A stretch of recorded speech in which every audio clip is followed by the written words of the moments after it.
Ligaya, tumayo ka. Dito uupo si Bituin. Panahon na para maintindihan ng lahat na hindi na kita asawa. Ligaya, hindi. Ligaya, tumayo ka sandali. Dito uupo si Bituin. Agad na namatay ang usapan sa paligid ng hapagkainan. Nanatiling walang kibo si Ligaya. Ang isang kamay ay nakapatong sa sandalan ng silyang nara na kinumpuni ni Mang Tasyo noong nakaraang linggo. Sa harap niya, bakas sa mukha ni Crisanto ang tensyon ng isang taong matagal na pinag-isipan ng isang desisyon at kailangan itong panindigan para hindi na mabago pa. Namutla si Bituin sa tabi niya habang hawak pa rin ang kanyang pitaka. Maingat na ibinaba ni Rosita ang pitsel ng tubig sa mesa. Hindi agad nakapagsalita si Mang Tasyo. Tiningnan muna niya ang silya, pagkatapos ay ang kanyang anak, at sa huli ay si Ligaya. Kung naramdaman mo na minsan na may sumusubok na paliitin ang mga taon ng iyong buhay sa pamamagitan ng isang nakakahiyang kilos, pakinggan mo ang kwentong ito.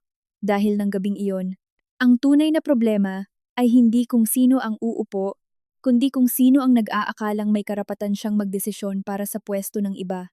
Ang hapunan ay dapat sanang isang simpleng pagdiriwang.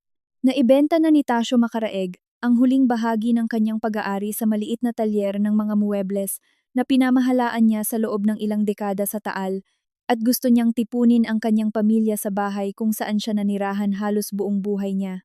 Maagang dumating si Ligaya mula sa Maynila. Tumulong siya kay Rosita sa pag-aayos ng mesa, naghiwa ng pandesal at sinabayan ng ngiti ang mga reklamo ni Mang Tasyo dahil walang pumapayag na may gawin ang matanda. Ang bahay ay puno ng mga muebles na ginawa o kinumpuni niya, mga lumang litrato, at mga kagamitan na matagal na sanang pinalitan ng sinumang ibang tao. Kabisado ni Ligaya ang bawat sulok. Pagkatapos ng higit sa isang dekada ng pagiging asawa ni Crisanto, naging bahagi na rin ng kanyang sariling alaala ang bahay na iyon. Kaya naman nang buksan ni Rosita ang pinto at pumasok si Crisanto, kasama ang isang babaeng hindi inaasahan ng sinuman, naramdaman ni Ligaya na may nagbago bago pa man niya marinig ang pangalan nito. Siya nga pala si Bituin.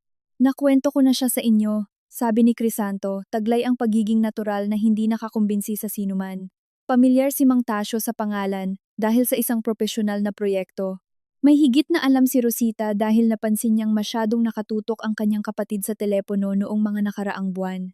Sapat ang alam ni Ligaya para maintindihan na wala roon si Bituin bilang isang katrabaho. Mukhang hindi rin komportable si Bituin.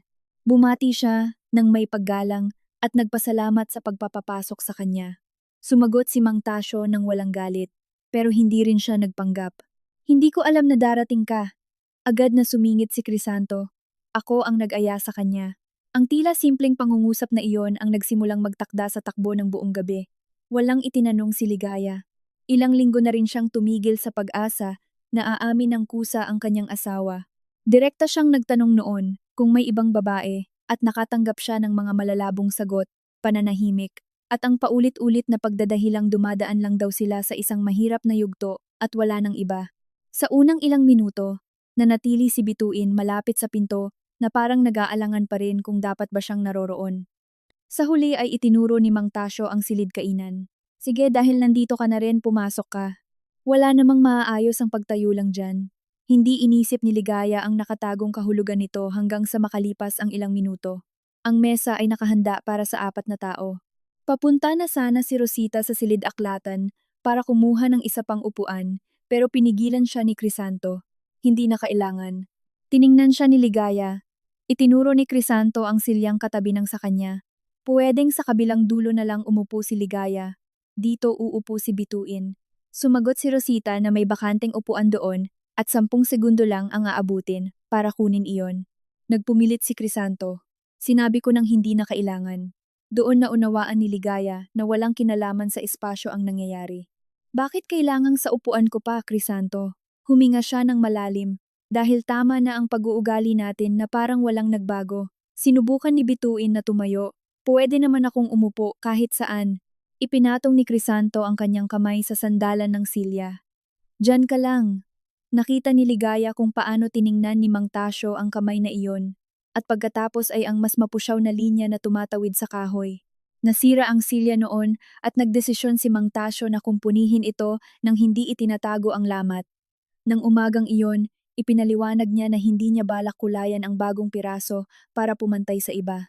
Kung nasira na ito, Bakit pa nating pagtatakpan ang totoo? Iyon ang sabi ni Ligaya noon. Halos hindi niya iyon binigyan ng pansin. Ngayon, ang pangungusap na iyon ay parang kabilang sa ibang usapan. Muling nagsalita si Crisanto ng mas matigas. Ligaya, tumayo ka sandali. Dito uupo si Bituin. Dahan-dahang tumayo si Ligaya, hindi para sumunod, kundi dahil gusto niyang makita kung hanggang saan kaya itong panindigan ng kanyang asawa. Ang halos hindi mahalatang ginhawa sa mukha ng kanyang asawa ay mas masakit pa kaysa sa utos mismo. Umupo si Bituin, kahit halatang mas gugustuhin niyang hindi gawin iyon. Nanatili si Ligaya sa likod ng silya at nagtanong ng may kalmadong mas nakakabagabag pa kaysa sa anumang sigaw. Gusto mo bang tapusin ang kasal natin? O gusto mong patunayan sa harap nilang lahat na kaya mo akong palitan? Iniwas ni Crisanto ang kanyang paningin. Huwag kang gumamit ng mga madramang salita. Wala akong ginamit na madramang salita. Nagtanong lang ako sa'yo. Walang nagsalita. Naniga si Rosita sa tabi ng pinto ng kusina. Tiningnan ni Bituin si Crisanto, naghihintay ng sagot na marahil ay hindi rin niya alam. Ibinaba ni Mang Tasyo ang kanyang baso sa mesa at ang mahinang tunog na iyon ay sapat na para basagin ang tensyon. May punto si Ligaya sa isang bagay, sabi niya. Sa isang saglit, inakala ni Crisanto nakakampihan siya ng kanyang ama. Nagpatuloy si Tasyo. Kung hindi mo na mahal ang asawa mo o gusto mong makasama ang iba, hindi iyon ang mahalaga sa akin ngayon. At nagtatapos ang mga kasal. Ang hindi ko maintindihan ay kung bakit kailangan mo pa siyang patayuin para patunayan iyon. Namula si Crisanto. Hindi naman upuan ang pinagtatalunan natin. Tumpak, sagot ni Tasyo. Pagkatapos ay itinuro niya ang pinto. Ikaw ang tumayo. Inabot ng ilang segundo bago naintindihan ni Crisanto na ang aalis sa bahay ko ngayong gabi ay ikaw. Agad na tumayo si Bituin. Aalis na rin ako. Umiling si Tasyo. Hindi ko binanggit ang pangalan mo. Napatawa ng walang paniwala si Crisanto. Ipagtatabuyan mo ang anak mo at iiwan dito ang babaeng kasama ko, Tasyo? Tiningnan siya nito ng walang pagbabago sa emosyon. Hindi ko alam kung ano ba talaga ang relasyon mo sa kanya, dahil halatang hindi ka man lang nag-abalang ipaliwanag ng maayos ang sitwasyon sa sinuman. Pero alam ko kung ano ang ginawa mo kay Ligaya ngayon lang. Hinawakan ng mahigpit ni Crisanto ang kanyang mga susi. Wala kang pakialam sa kasal ko.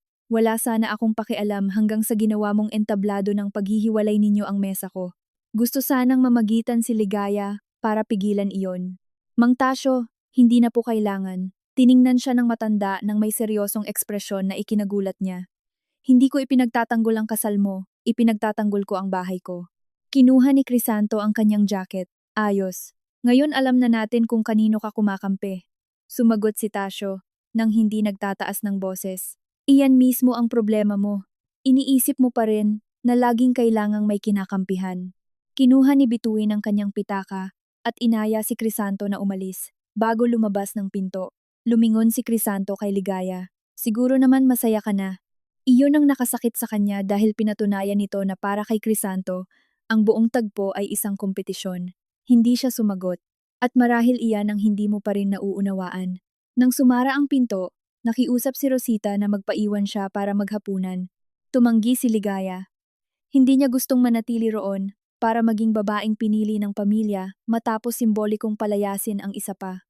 Bago umalis, idinaan ni Ligaya ang kanyang mga daliri sa mapusyaw na dugtungan ng kinumpuning silya. Hindi niya alam kung bakit labis siyang binabagabag ng detalyeng iyon, marahil dahil walang itinatago ang pagkumpuni. Ang silya ay nanatiling kapaki-pakinabang at maganda, ngunit walang sino man ang makatingin dito ng malapitan na hindi malalaman na minsan itong nasira. Pinagmasdan ni Tasyo ang kanyang ginawa. Ligaya. Lumingon siya. Sa loob ng ilang segundo, tila may sasabihing mahalaga ang matanda, ngunit sa huli ay nagbago ang isip nito.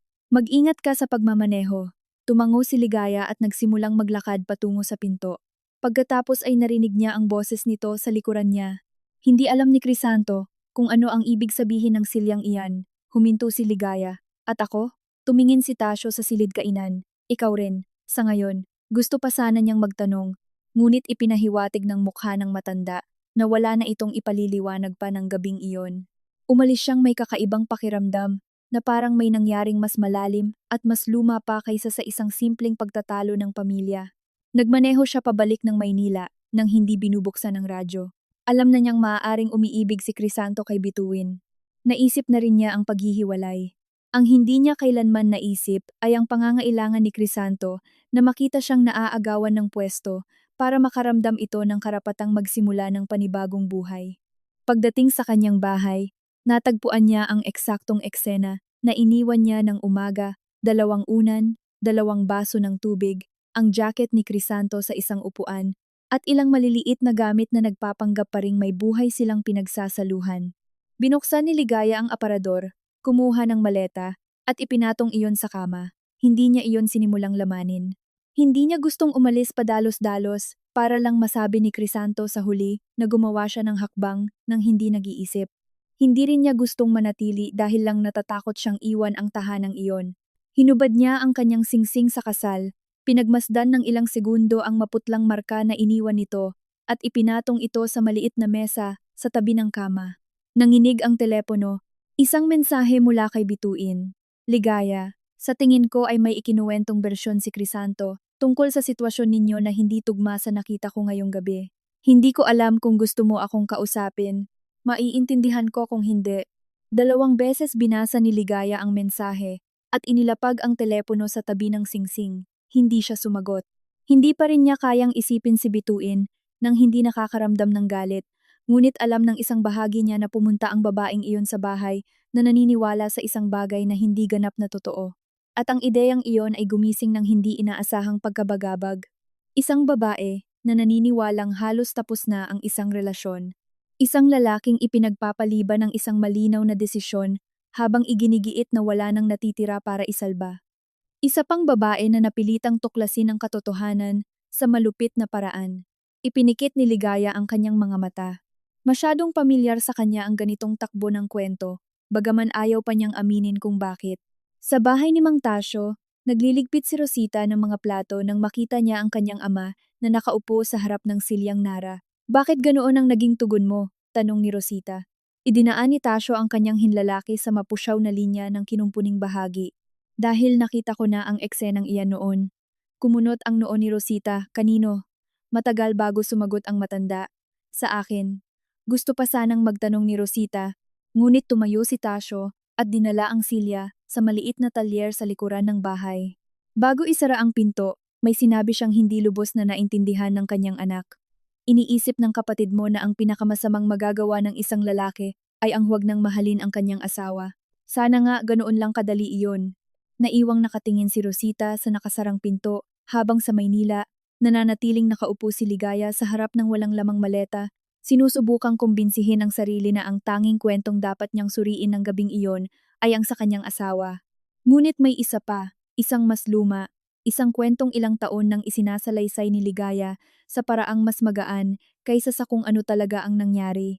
12 taon na ang nakararaan, bago siya naging asawa na napilitang tumayo mula sa isang silya. Siya ang nasa kabilang panig ng isang napakaparehong kwento. May isa pang babae, isa pang pangako ng kasal, isa pang lalaking nagsasabing tapos na ang relasyon kahit na wala pa siyang lakas ng loob na tuldukan ito. Iniwas ni Ligaya ang alaala bago pa man ito mabuo ng buo. Hindi pa siya handang harapin ang mas nakababatang bersyon ng kanyang sarili. Nitanungin kung ang kahihiyang katatapos lang niyang maranasan ay gumising din sa isang pagkakasala na kailanman ay ayaw niyang pangalanan. Sa ngayon, iisang bagay lang ang alam niya, binago ng gabing iyon ang kanyang kasal. Ang hindi pa niya alam ay malapit na rin nitong baguhin ang kasaysayan na ilang taon na niyang ikinukwento sa sarili tungkol sa kung sino siya bago pa man siya pakasal kay Crisanto. Kinaumagahan pagkatapos ng hapunan, nagising si Ligaya bago pa tumunog ang alarm clock. Nanatiling bukas at walang laman ang maleta sa ibabaw ng upuan. Ang singsing ay nasa mesa pa rin at hindi umuwi si Crisanto. Sa loob ng ilang segundo, pinagpasalamat niya ang katahimikang iyon. Pagkatapos ay naisip niya na sa mga nakalipas na taon, madalas nilang mapagkamalan ang kawalan ng pag-aaway bilang presensya ng kapayapaan. Hindi nasira ang kanilang kasal ng gabing iyon. Pinalitaw lang ng eksena sa silya ang lamat na matagal nang lumalaki. 3 taon na ang nakararaan, nang tila maayos ang lahat mula sa labas. Nagsimulang tumanggap si Crisanto ng malalaking proyekto at gumugol ng linggo-linggo sa mga ginagawang gusali, otel, at mga pulong. Nakataas ng antas din si Ligaya sa trabaho. Sa umpisa, ipinagdiriwang nila ang pag-unlad ng isa't isa. Pagkatapos ay nagsimula nilang ayusin ang kanilang buhay na parang dalawang propesyonal na naghahati sa iisang bahay, hindi dalawang taong dapat patuloy na pinipili ang isa't isa. Isa sa mga unang senyales ay dumating noong anibersaryo ng kanilang kasal. Nagpa-reserve si Ligaya ng mesa sa isang kainan malapit sa Luk ng Maynila, isang simpleng lugar, dahil walang may gusto ng marangyang selebrasyon. Dumating si Crisanto ng huli at inubos ang malaking bahagi ng hapunan sa pagsagot ng mga mensahe sa trabaho. Nakiusap si Ligaya nang minsan na itago muna ang telepono. Sumagot si Crisanto na may tinatapos lang siyang importanteng bagay. Hindi na nagpumilit si Ligaya. Lumipas ang ilang buwan nang isumbat ni Crisanto na tila wala na siyang ganang gawin ang mga bagay nang magkasama sila. Naalala ni Ligaya ang hapunang iyon at marami pang iba, pero hindi niya rin ito sinabi. Iyon ang isa sa mga palagi niyang pagkakamali. Marunong magtiis, magayos, at lumutas si Ligaya, pero hindi niya alam kung paano ipakita sa tamang oras ang kanyang hinanakit.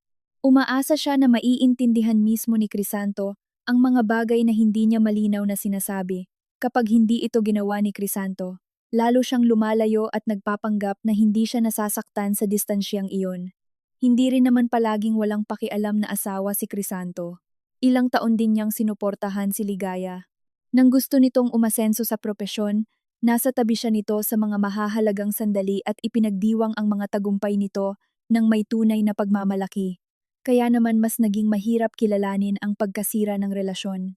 Nang makatanggap si Ligaya ng pagtaas ng posisyon na nangangahulugan ng mas mabigat na responsibilidad, nag-alay ng tagay si Crisanto para sa kanya. Hindi nagtagal pagkatapos niyon, nagsimula siyang magreklamo na imposible na ang oras ni Ligaya. Dati, pwede tayong umalis kahit walang plano, sabi niya. Sumasagot si Ligaya na dati ay mas kaunti ang responsibilidad niya. Pinakikinggan ni Crisanto ang paliwanag na iyon na parang isang palusot. Ipinapalagay naman ni Ligaya ang anumang reklamo bilang kakulangan ng suporta. Tumigil sila sa pag-aaway tungkol sa mga bagay na talagang nakakasakit at nagsimulang magtalo tungkol sa kalendaryo, hapunan, katapusan ng linggo, at kung sino ang nakalimot bumili ng kung ano. Walang may gustong magsabi ng malakas ng pinakasimpleng pangungusap. Hindi ko na nararamdamang mahalaga ako sa iyo. Lumitaw si Bituin habang inaayos ang isang otel sa labas ng Maynila. Nagtatrabaho siya sa ugnayang pampubliko ng lugar, at sa simula, ang relasyon nila ni Crisanto ay ganap na propesyonal. Pinakikinggan ni Bituin ang kanyang mga ideya nang may atensyon na matagal na niyang hinahanap. Hinahangaan niya ang trabaho ni Crisanto, nagtatanong tungkol sa mga detalye, at tila hindi nagsasawang makinig sa kanya. Nagsimulang magbahagi si Crisanto ng mga bagay na wala nang kinalaman sa proyekto. Mga pag-aaway nila ni Ligaya, ang pakiramdam na sa bahay ay maayos ang lahat pero walang buhay, ang takot na aminin na ilang taon na siyang nabubuhay dahil lang sa nakasanayan. Hindi kinailangan ni Bituin na akitin siya gamit ang anumang pamamaraan. Nag-alok siya ng atensyon sa panahong handang pagkamala ni Crisanto ang atensyon bilang pagiging matalik. Nang mapagtanto nilang dalawa na lumampas na sa limitasyon ang kanilang mga pag-uusap, sapat na ang alam nila para maintindihan na hindi na iyon inosente. Ngunit nagpatuloy pa rin sila. Napansin ni Ligaya ang pagbabago bago pa man siya magkaroon ng ebidensya. Napapangiti si Crisanto habang nakatingin sa telepono at madalas na nakalutang ang isip sa bahay. Naging mas maingat siya sa pagpapaliwanag tungkol sa kanyang oras at lumalabas ng kuwarto para sagutin ang mga partikular na tawag. Isang gabi, nagtanong si Ligaya kung may kailangan siyang malaman. Masyadong mabilis ang sagot niya. Walang dapat ipag-alala. Sinalubong ni Ligaya ang kanyang tingin. Puwede sana siyang magpumilit, ngunit ang isang bahagi niya ay natatakot sa sagot at ang kabilang bahagi ay pagod ng humabol sa mga pag-uusap na laging nauuwi sa pagdedepensa. Nang gabing iyon, natulog sila sa iisang kama na magkatalikod. Kinaumagahan, nag-usap sila tungkol sa mga bibilhin sa palengke at sa sira ng sasakyan na parang walang nangyari. Ganito sila umabot sa dulo. Sa huli, hindi sa pamamagitan ng pagsabog, kundi sa pamamagitan ng 12-12 ng mga pag-uusap na pareho nilang piniling hindi tapusin. Nauna nang napansin ni Mang Tasyo ang isang bagay kumpara sa iba noong mga nakaraang buwan. Sa isang pananghalian ng pamilya, nakita niyang sumasagot si Crisanto ng mga mensahe sa ilalim ng mesa at nagtanong kung ano ang nangyayari. Ngumiti ang kanyang anak na may inis. Trabaho. Pinagmasdan siya ni Tasyo ng ilang segundo at sinabing, "Nireresolba mo ba ang problema?" O gumagawa ka ng bago para hindi mo maresolba ang una? Iniba ni Crisanto ang usapan.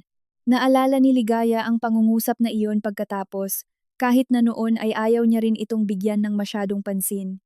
Kinukumpuni noon ni Tasio ang mismong silyang Nara na iyon. Pinayuhan siya ni Crisanto na itapon na lang iyon. Mas mapapagod ka pa sa pag-ayos kaysa sa pagbili ng bago. Nagpatuloy ang kanyang ama sa paglihan ng kahoy, palaging mas madali ang magpalit. Tumawa si Crisanto at sinabing ang pilosopiyang iyon ang nagpapaliwanag kung bakit nagtatago pa rin ang ama ng mga kagamitang wala namang gumagamit. Hindi sumagot si Tasio. Nakaramdam si Ligaya ng kakaibang bigat sa likod ng katahimikang iyon. Pero hindi pa niya alam noon kung para kanino iyon. Samantala, nagsimula nang magtanong si Bituin kung kailan balak ni Crisanto na talagang kausapin ang asawa nito. Iginiit niya na halos tapos na ang relasyon.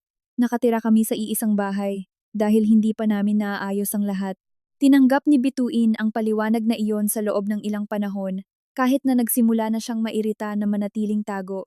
Iniiwasan ni Crisanto na dalhin siya sa mga lugar kung saan maaari silang magkita ng mga kakilala at kailanman ay hindi siya binanggit sa harap ni Tasio. Nang tanungin niya kung alam ba ni Ligaya na itinuturing ng tapos ni Crisanto ang kasal, sumagot ito, alam niya, hindi namin kailangang sabihin ng malakas ang lahat para maintindihan ito. Ang pangungusap na iyon ay dapat sanang nag-alala, maging sa kanya. Sa halip, ginamit niya ito bilang tulay sa pagitan ng kung ano ang gusto niyang maging totoo at kung ano talaga ang napag-usapan nila ni Ligaya. Sa paglipas ng panahon, nagsimula niyang ituring ang kanyang sariling kawalan ng tapang bilang isang uri ng tahimik na kasunduan nilang dalawa. Kinailangan din namang aminin ni Ligaya ang bahagi niya sa pagkakalayong iyon. Natuto siyang maging labis na nagsasarili, kaya't madalas niyang ituring ang anumang emosyonal na pangangailangan bilang abala. Kapag pagod siya, isinasara niya ang sarili. Kapag nakakaramdam siya ng pagkabigo, mas gusto niyang solusyonan ng mag-isa ang mga praktikal na bagay kaysa humingi ng karamay. Minsan nang sinabi ng isang kaibigan sa kanya na inaasahan niyang mahulaan ni Crisanto ang mga bagay na siya mismo ay ayaw sabihin, nagalit si Ligaya noon. Ngayon, ang obserbasyong iyon ay tila masakit na tama, ngunit alam din niya na ang pag-amin sa kanyang mga pagkukulang ay hindi ginagawang natural na kinahinatnan ang pagtataksil. Dalawang matanda ang maaaring mabigo sa pag-aalaga ng isang kasal. Isa lang sa kanila ang nagdesisyon na magsimula ng ibang relasyon bago isara ang nauna. Ang pagkakaibang iyon ay magiging mahalaga, kahit hindi pa alam ni Ligaya na malapit na niyang kailangang ilapat ang parehong lohika sa isang mas lumang kwento. Nang hapong iyon, nagmaneho siya papunta sa bahay ni Mang Tasio sa Batangas. Kailangan niyang isauli ang ilang susi na nasa kanya pa sa nakalipas na mga buwan at, higit sa lahat, kumausap ng taong hindi susubok na kumbinsihin siyang manatili o umalis. Nasa maliit na talyer si Tasio. Nakapatong ang silyang Nara sa mesa ng pagawaan. Tinitigan ni Ligaya ang mapusyaw na guhit ng bagong kahoy. Tama si Crisanto sa isang bagay. Pwede ka sanang bumili na lang ng bago. Bahagyang ngumiti si Tasio. Pwede sana. Nagtanong siya kung bakit hindi ito ginawa ng matanda. Dahil sira ito. Hindi dahil wala na itong silbi. Ipinatong ni Ligaya ang mga susi sa mesa. Hindi lahat ng sirang bagay ay karapat-dapat ayusin.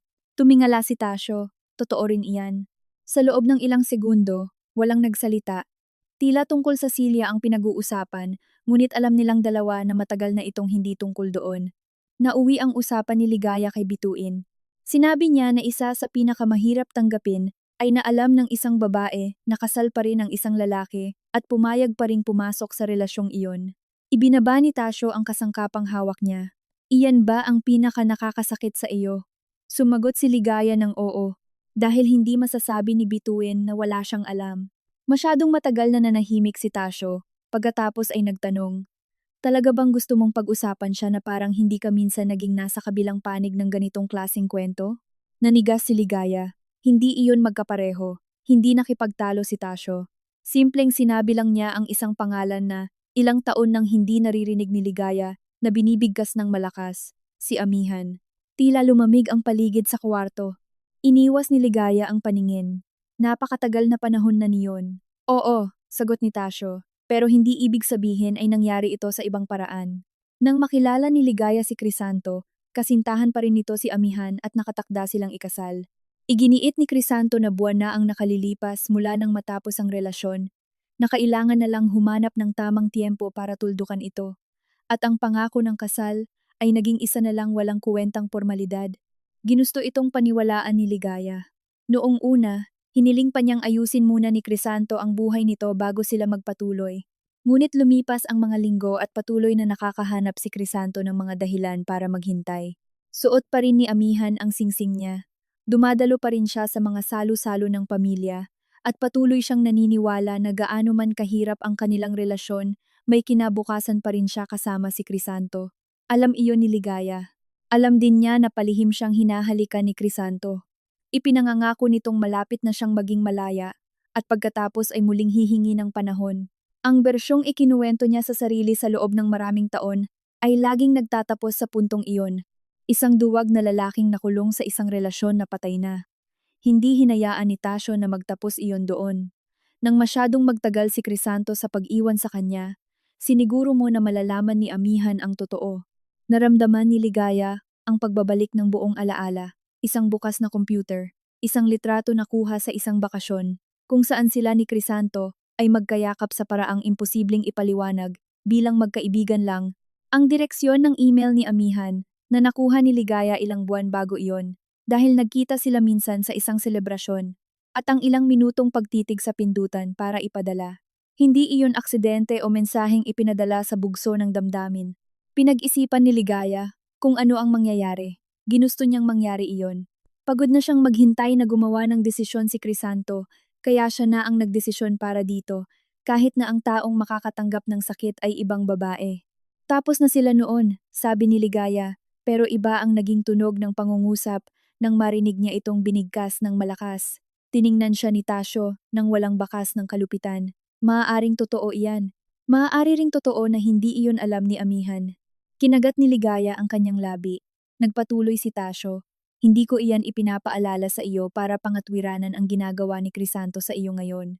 Ang makapanakit ka noon ay hindi nangangahulugang kailangan mong tanggapin na saktan ka ngayon. Ngunit kung hihingin mo sa iba na tawagin sa tamang pangalan ang mga ginagawa nila, kailangan mo ring gawin iyon sa sarili mong mga kilos. Nakaramdam si Ligaya ng matinding kahihiyan kaysa sa galit. Sa loob ng maraming taon, ibinilang niya ang litratong iyon bilang tulak na nag-obliga kay Crisanto na maging tapat. Kailanman ay hindi niya ito inilarawan sa kung ano talaga ito, isang sadyang paraan para ipaharap kay Amihan ang katotohanan na hindi kayang sabihin ni Crisanto. Masyadong eksakto ang kabalintunaan.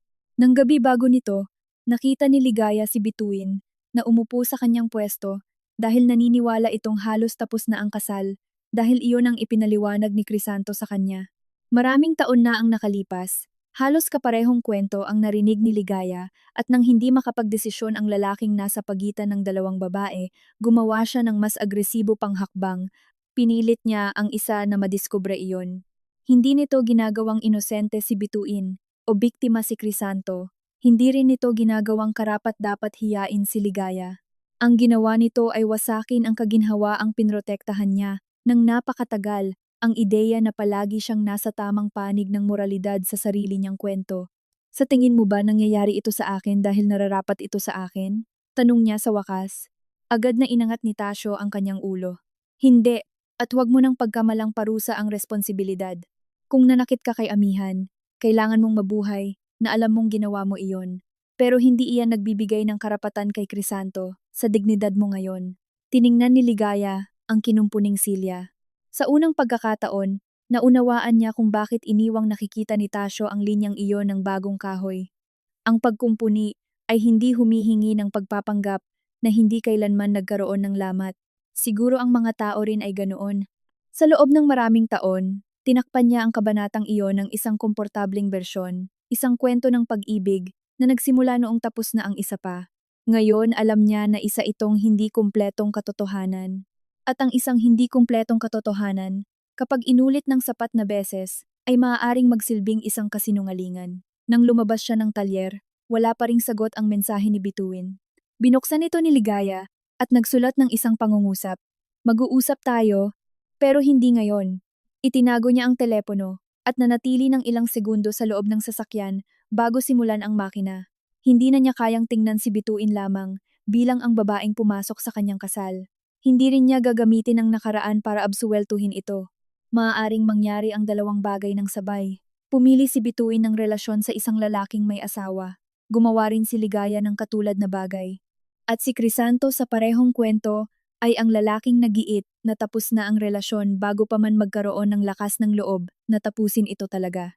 Sa unang pagkakataon, naghinala si Ligaya na ang pinakalumang padron ng kanyang kasal ay hindi nagsimula nang dumating si Bituin. Nagsimula ito maraming taon na ang nakalipas noong siya mismo ang nagdesisyon na ang sakit ng ibang babae ay isang katanggap-tanggap na halaga upang pilitin si Crisanto na pumili. Sa mga sumunod na araw, hindi maalis ni Ligaya sa isip niya si Amihan. Hindi dahil naniniwala siyang ipinapaliwanag o binibigyang katwiran ng nakaraan ang ginagawa ni Crisanto ngayon, kundi dahil sa unang pagkakataon ay nakita niya ang dalawang kwento na magkaharap. Gumugol siya ng maraming taon sa pagsasabi na nang makilala niya si Crisanto, patay na ang nakaraang pangako ng kasal nito. Totoo, nasira na ang relasyong iyon. Totoo rin na suot pa rin ni Amihan ang singsing at naghihintay ng desisyon na hindi magawang gawin ni Crisanto. Pinili ni Ligaya na alalahanin lamang ang unang katotohanan. Ngayon naunawaan niya kung bakit ang pagkilala sa ikalawa ay nag-obliga sa kanyang tanggapin na noong panahong iyon ay nakaya niya ring unahin ang kanyang pangangailangan kaysa sa dignidad ng ibang babae. Ang pagkaunawang ito ay hindi nakabawas sa kanyang pakiramdam na pinagtaksilan. Ginawa lang nitong hindi na siya komportabling manghusga mula sa isang posisyon ng ganap na pagiging inosente. Ilang linggo bago ang hapunan sa bahay ni Tasio, nakapagdesisyon na si Ligaya na kailangan niya ng direktang sagot. Hinintay niya si Crisanto isang gabi at inilapag ang telepono na nakataob sa ibabaw ng mesa upang maiwasan ang anumang abala. Gusto kong malaman kung may relasyon kayo ni Bituin. Ayoko ng paliwanag tungkol sa kasal natin. Isang sagot lang. Nanahimik si Crisanto sa loob ng ilang segundo. Pagkatapos ay sinabing oo. Naramdaman ni Ligaya ang dagok, kahit hindi na iyon nakakagulat. Nagtanong siya kung kailan pa. Nagsalita ito tungkol sa mga damdaming unti-unting lumitaw at tungkol sa isang relasyon na, ayon sa kanya, ay nagsimula nang wala na talagang totoo sa pagitan nila. Pinatigil siya ni Ligaya. Huwag kang magdesisyon para sa akin kung kailan natapos ang kasal natin. Maaari mong maramdaman na sira na ito. Maaari mong gustuhing umalis, pero patuloy kang natutulog dito at hinayaan mo akong maniwala na sinusubukan pa rin nating ayusin ito. Sumagot si Crisanto na ayaw niya siyang saktan hanggang sa makasigurado siya sa nararamdaman niya. Ang pangungusap na iyon ay gumising ng isang hindi magandang alaala kay Ligaya. Maraming taon na ang nakalilipas. Halos ganoon din ang sinabi ni Crisanto tungkol kay Amihan, na ayaw niyang tapusin ang isang mahabang relasyon hanggang sa makasigurado siya na ang sa kanila ni Ligaya ay totoo. Tiningnan siya ni Ligaya sa ibang paraan. Sinabi mo rin iyan sa kanya. Kumunot ang noo ni Crisanto. Sa kanino? Kay Amihan. Nanigas ang lalaki. Hindi niya inaasahan na babalik ang babaeng iyon sa usapan mahigit isang dekada na ang nakalipas. Nagpatuloy si Ligaya. Nang kasama mo ako at ilang buwan mo pang ipinagpaliban ang paghihiwalay ninyo, sinabi mo rin sa sarili mo na naghihintay ka lang makasigurado para walang masaktan. Sumagot si Crisanto na magkaiba iyon. Ngumiti ng malungkot si Ligaya. Iyan din mismo ang sinasabi ko sa sarili ko sa loob ng 12 taon. Hindi na nila ipinagpatuloy ang usapang iyon. Pumunta si Crisanto sa sala at nanatili si Ligaya sa kusina. Tinatanong ang sarili kung gaano kalaking bahagi ng kanilang kasal ang naitayo sa isang kwento na pareho nilang piniling pasimplehin. Hindi iyon nangangahulugan na peke ang 10 taon na sumunod. Nagmahal sila, naglakbay, nagkasakit, nagtalo, nagdiwang ng mga bagong trabaho at nagdamayan sa mga pumanaw sa pamilya. Hindi kailangang gawing kasinungalingan ang lahat para aminin na may tunay na sugat sa simula pa lang. Nang gabing iyon, may naunawaan din si Ligaya tungkol kay Crisanto. Marahil hindi ito nagbago ng kasing dami ng iniisip niya. Ang paraan ng pagharap niya sa mga pagtatapos ay palaging magkatulad. Iniiwasan niyang isara ang isang pinto hanggang sa makasigurado siya sa likod ng iba. Ginawa niya ito kay Amihan. Ginagawa niya ito kay Ligaya. At sa parehong kaso, hinayaan niya ang dalawang babae na pasanin ang bahagi ng alitan na ayaw niyang harapin ng direkta. Nagsimula noon si Ligaya na maghanda ng mga opsyon, hindi pagbabanta. Nagbukas siya ng personal na kwenta sa bangko para ayusin ang mga gastusin niya sa hinaharap. Kalmadong sinuri kung anong bahagi ng kanyang kita ang maaaring ilaan sa upa at humingi ng payo mula sa isang abogadong eksperto sa annulment at legal na paghihiwalay. Hindi siya naghahanap ng bentahe o estratehiya laban kay Crisanto. Gusto niyang maunawaan kung ano ang mangyayari kung magdesisyon siyang umalis. Bumisita rin siya sa 2 kondo malapit sa trabaho niya. Ang una ay madilim, ang pangalawa ay masyadong malayo. Ang pangatlo ay may maliit na balkonahe, kung saan makikita ang isang bahagi ng langit at may sapat na espasyo para sa isang tao. Hindi pumirma si Ligaya ng anuman, pero in-save niya ang contact number ng broker. Inalok siya ni Rosita na tumuloy sa bahay nito kung kailangan niya ng oras. Nagpasalamat siya at sinabing kung gagawin niya ang hakbang na iyon. Gusto niyang gumising sa espasyong pinili niya, hindi sa isa na namang hiniram na kwarto habang hinihintay ang desisyon ng iba. Noon din niya binalikan ang isang kinagawian na iniwan niya ilang taon na ang nakalilipas, ang paglangoy ng maaga sa pool ng kondo. Hindi niya gustong gawin itong isang dramatikong pagbabago. Naisip lang niya na bago siya kinasal, gusto niyang lumusong sa tubig habang halos walang tao sa pool. Sa unang umaga, ilang minuto lang siyang nanatili. Natawa siya sa sarili dahil sa lamig. Pagkatapos ay umupo siya sa gilid ng pool na may tuwalya sa balikat at naunawa ang masyadong matagal na niyang inoorganisa ang bawat oras para sa mga obligasyon. Hindi lahat ay naging sakripisyo para kay Crisanto. Maraming pagsuko ay sarili niyang desisyon na inulit-ulit hanggang maging tila hindi na maiiwasan. Naisip muli niya si Amihan. Naniwala ang nakababatang si Ligaya na ang pagkuha kay Crisanto ay isang uri ng patunay na ang relasyong iyon ay nakatadhanang mangyari. Ngayon may nakita siyang hindi gaanong romantiko. 2 nasa hustong gulang ang gumawa ng desisyon at isang ikatlong tao ang nagbayad ng bahagi ng halaga.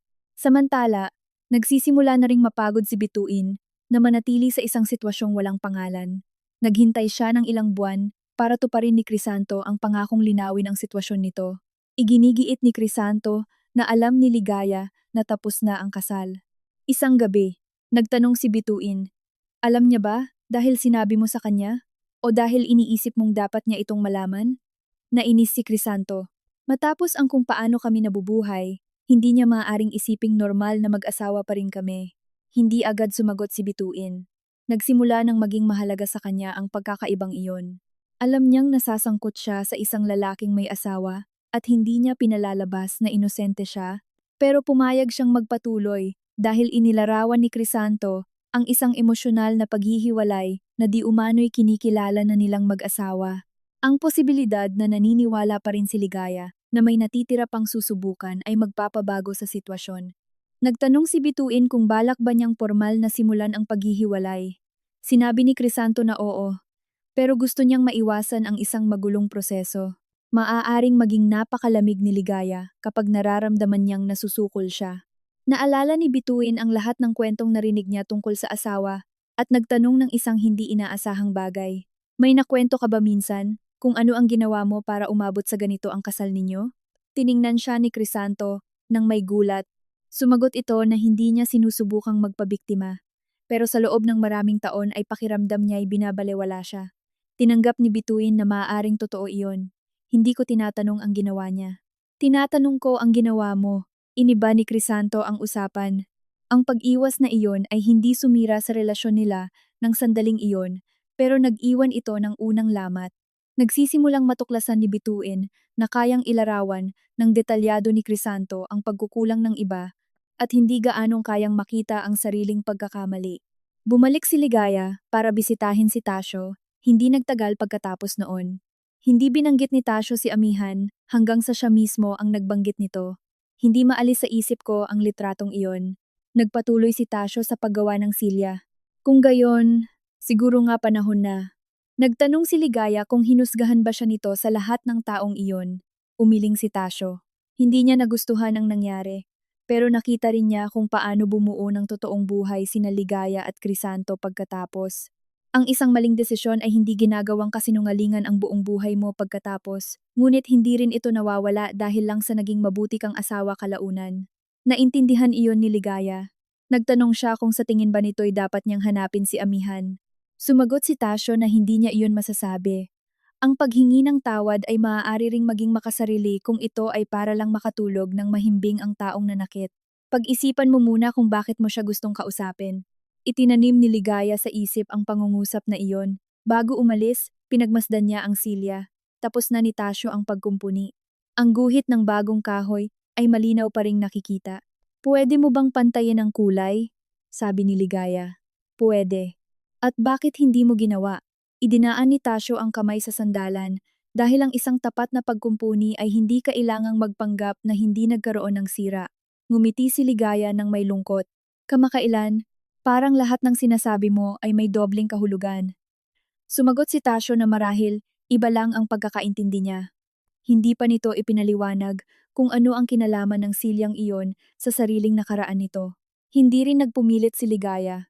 Ang bagay na iyon ay nagsimula ng magkaroon ng ibang kahulugan para sa kanya, hindi bilang simbolo ng pagsalba sa isang bagay kahit ano pa man ang mangyari, kundi ng pagkilala sa isang lamat bago magdesisyon kung karapat-dapat itong patuloy na isabuhay.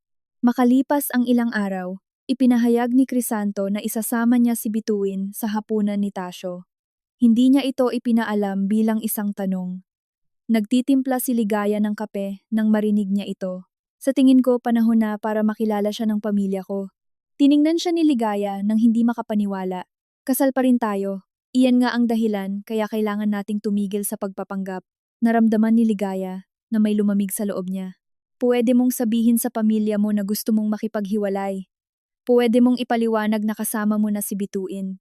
Ang hindi mo pwedeng gawin ay umarte na parang napagkasunduan na natin ang lahat. Sumagot si Crisanto na siya mismo ay naghahanap na ng inuupahang bahay at nakikipag-usap sa mga abogado. Nagtanong si Ligaya kung paano niya nalaman. Sinabi nitong nakita niya ang isang tala mula sa ahensiya ng bahay. Ang paghahanda para sa isang posibilidad ay hindi nangangahulugang nagkaroon ka ng lakas ng loob na kausapin ako bago ka magsimula ng bagong buhay. Nagtapos ang usapang iyon nang walang napagkasunduan. Maya-maya, tinanong ni Bituin si Crisanto kung alam ba ni Ligaya na dadalo siya sa hapunan. Iniwasan ni Crisanto na sumagot ng direkta.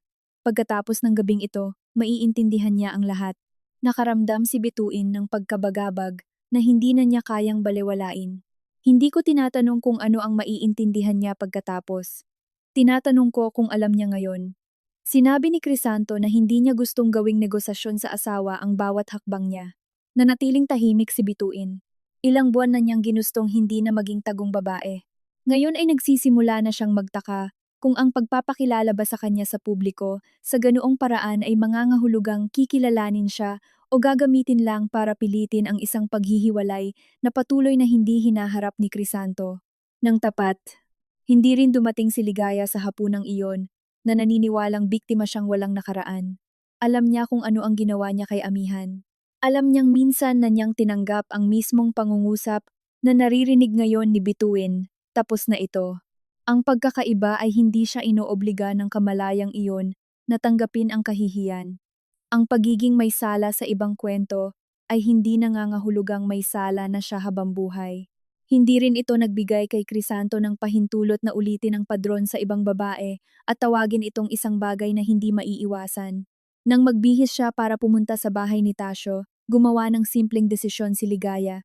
Papanoorin niya kung ano ang gagawin ni Crisanto at titigil siya sa pagpapaliwanag para sa lalaki ng mga bagay na ito mismo ang walang lakas ng loob na sabihin.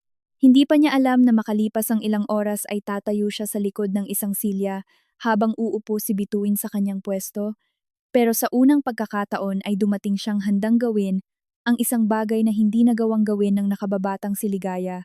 Tingnan ang isang hindi komportableng katotohanan nang hindi pinipilit ang ibang tao na pasanin ito. 2 araw pagkatapos ng hapunan, bumalik si Crisanto sa bahay ni Tasyo nang walang pasabi. Pumasok siya sa maliit na talyer kung saan nagtatago ng mga kasangkapan ang kanyang ama at nakita ang silyang nara sa ibabaw ng mesa. Bakit mo dinala ito dito? Tanong ni Tasyo. Hindi niya iniangat ang tingin niya. Kailangan kong makita ito nang wala sa mesang iyon. Tumawa ng mapait si Crisanto. Hindi siya pumunta doon para mag-usap tungkol sa muebles. Gusto niyang malaman kung bakit ipinagtabuyan siya ng kanyang sariling ama sa harap ni Ligaya, Rosita, at Bituin. Tinrato mo ako, na parang gumawa ako ng krimen. Binitawan ni Tasyo ang liha. Hindi. Tinrato kita bilang isang matandang lalaking pumili ng isang hindi kinakailangang malupit na paraan para tapusin ang isang bagay. Kung gusto mong makipaghiwalay, makipaghiwalay ka. Kung mahal mo si Bituin, sabihin mo. Pero wag mong gawing entablado ang dignidad ni Ligaya para ipakita na nakapagdesisyon ka na. Sumagot si Crisanto na binabalewala ng kanyang ama ang mga taon ng problema nila. Maaaring maging napakalamig, malayo, at mahirap abutin si Ligaya. Hindi itinanggi ni Tasyo ang anuman. Nakakita na ako ng sapat na pagtatalo ninyo para malaman kung may mga pagkakamali rin siya. Pero ang pagiging masamang asawa sa ilang sandali ay hindi automatikong ginagawa siyang isang babaeng maaari mong hiyain kung kailan mo gusto.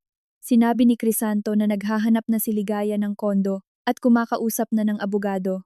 Sa makatuwid, alam na nito na matatapos na ang kasal.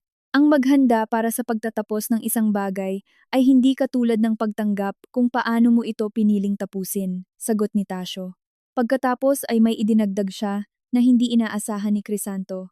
At kung patay na ang kasal mo tulad ng sinasabi mo, bakit mo pa kailangan na makita ni Ligaya si Bituin na nakaupo sa pwesto niya? Puwede ka namang humingi ng ibang silya. Puwede ka sanang nakipag-usap muna. Pinili mo mismo ang eksaktong kilos na pinakamakasasakit sa kanya. Dumating si Rosita ilang sandali pa na may dalang mga folder na hiningi ng ama niya. Nadatnan niyang nagtatalo pa rin silang dalawa at hindi niya sinubukang palambutin ang tensyon. Tinanong siya ni Crisanto kung iniisip rin ba niyang siya lang ang may kasalanan sa lahat.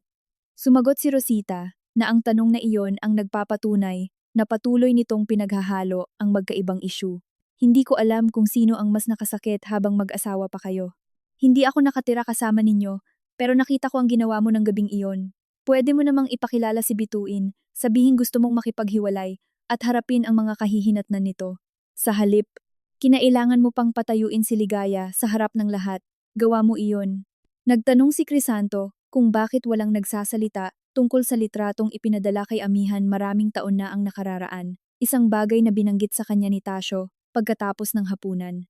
Nagulat si Rosita. Tiningnan siya ni Tasyo ng seryoso. Dahil kung may ginawa mang masama si Ligaya sa nakaraan, hindi rin iyon naglilinis sa ginawa mo ngayon. Nanatiling tahimik si Crisanto. Kaunti lang ang alam niya tungkol sa pangyayaring iyon. Palagi niyang inaalala ang paghihiwalay nila ni Amihan bilang isang relasyon na ubos na nang makilala niya si Ligaya. Ang litratong natanggap ni Amihan ay nagpabilis lang sa hindi maiiwasang pagtatapos. Kahit paano, iyon ang bersyon na ilang taon na ring ikinukwento niya sa sarili. Pinilit siya ni Tasyo na tingnan ang isang bahagi na hindi gaanong komportable. Hindi naging inosente si Ligaya.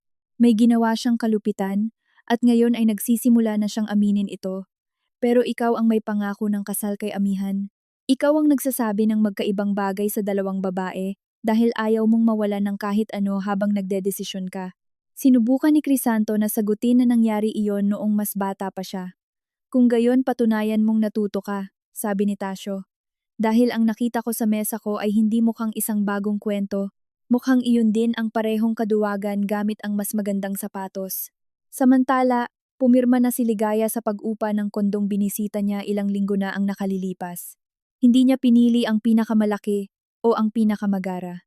Pinili niya ang may makipot na balkonaheng nakaharap sa isang tahimik na kalye at may sapat na liwanag sa umaga.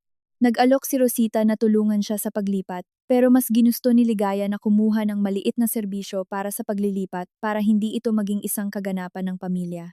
Sa unang gabi, nag-iwan siya ng ilang kahon na hindi pa nabubuksan at naghapunan ng simpleng pagkain habang nakaupo sa sahig. Masakit ang kawalan ni Crisanto. Masakit din tuklasin kung gaano karaming pang-araw-araw na gawi ang nakadepende sa kanya, ang magkomento tungkol sa balita, magtanong kung may kape pa, pakinggan ang mga hakbang niya sa pasilyo. Gayunpaman, ang katahimikang iyon ay iba sa pinagsaluhan niya kasama ang lalaki sa mga nakalipas na taon. Dito, hindi niya kailangang magpanggap na umaandar ang lahat. Sa unang pagkakataon, ang pag-iisa ay hindi tila isang kabiguan, tila isa itong impormasyon. Kinaumagahan, bumalik siya sa dagat. Lumangoy siya ng mas maikling oras kaysa dati dahil malamig ang tubig, pero nanatili siyang nakaupo sa gilid ng pool. Pagkatapos ay inisip niya sina Amihan, Bituin, at ang kanyang sarili. Ang pinakamadaling tukso ay ang isiping parusa ang lahat. Maraming taon na ang nakalipas pinahirapan niya ang ibang babae, at ngayon siya na ang tumatanggap ng ganoon din. Tinanggihan ni Ligaya ang ideyang iyon. Ang responsibilidad ay hindi pamahiin. Ang pagpapadala ng litratong iyon ay mali. Karapat-dapat itong pangalanan at bago magtagal ay harapin ang mga kahihinatnan sa isang matandang pamamaraan, pero ang lumang pagkakamali ay hindi ginagawang makatarungan ang kasalukuyang panghihiya. Ang kaya niyang gawin ay iwasang ulitin ang mekanismo, huwag gawing si Bituin ang tanging problema, at huwag gamitin ang kanyang sariling pagdurusa para burahin ang minsan niyang ginawa. Nang umagang iyon, naunawaan niya na ang pagsisimulang muli ay humihingi ng higit pa sa paglayo kay Crisanto. Humihingi ito na tigilan niya ang pangangailangan sa isang malinis na bersyon ng kanyang sarili. Lumayo rin si Bituin, nakipagkita siya kay Crisanto sa isang kapehan at naging direkta. Alam ba ni Ligaya? Napupunta ako sa hapunan? Sumagot ito na alam ni Ligaya na tapos na ang relasyon nila. Nagpumilit si Bituin. Hindi iyon ang tinatanong ko. Alam ba niya na pupunta ako? Inamin ni Crisanto na hindi. Kinagat ni Bituin ang kanyang labi. Sinabi mo sa akin na naiintindihan ng buong pamilya mo ang paghihiwalay ninyo. Ni hindi nga alam ng tatay mo kung sino ako para sa'yo. Ipinaliwanag ni Crisanto na ayaw niyang humingi ng permiso kay Ligaya para mabuhay. Sumagot si Bituin na ang pagbibigay ng impormasyon ay hindi paghingi ng permiso. Pagkatapos ay itinuro niya ang isang bagay na ilang araw na siyang binabagabag. Sinabi mo sa akin na tinanggap na niya ang pagtatapos nito. Subalit, noong pinilit mo siyang tumayo, parang sinusubukan mong kunin mismo ang pagtanggap na iyon sa harap ng lahat. Itinanggi ni Crisanto na nagplano siyang hiyain ng asawa. Kalmadong sumagot si Bituin. Baka hindi mo lang iyon tinawag ng ganoon. Hindi ibig sabihin niya na hindi mo alam kung ano ang ginagawa mo. Naging mas hindi komportable ang usapan nang banggitin ni Crisanto ang nakaraan ni Ligaya. Ikinuwento niya na ilang taon na ang nakalilipas ay naging bahagi ito sa pagkasira ng pangako niya sa kasal kay Amihan.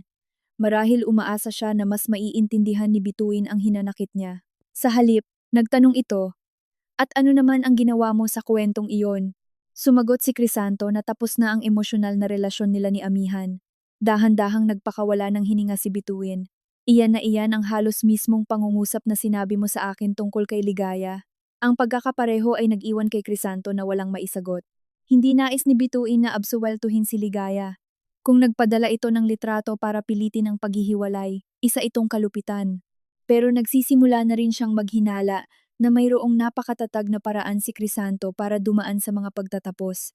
Naghihintay itong makaramdam ng kasiguraduhan sa isang bagong relasyon bago tuluyang isara ang nauna, at pagkatapos ay ilalarawan ang transisyon bilang isang bagay na hindi maiiwasan. Nagdesisyon si Ligaya na tuluyan ng sagutin ang mensahe ni Bituin. Ayaw pa niyang makipagkita, isinulat niya. Alam kong ikinuwento sa iyo ni Crisanto na tapos na ang aming kasal. Hindi ganoon ang nangyari, kahit man lang sa paraang napagkasunduan namin.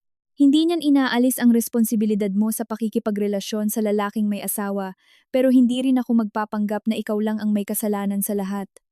Matagal bago sumagot si Bituin. Naiintindihan ko at hindi ko hihilingin na pagaanin mo ang pakiramdam ko. Ilang beses binasa ni Ligaya ang pangungusap na iyon. Maraming taon na ang nakararaan, walang natanggap na anumang ganoong konsiderasyon si Amihan mula sa kanya.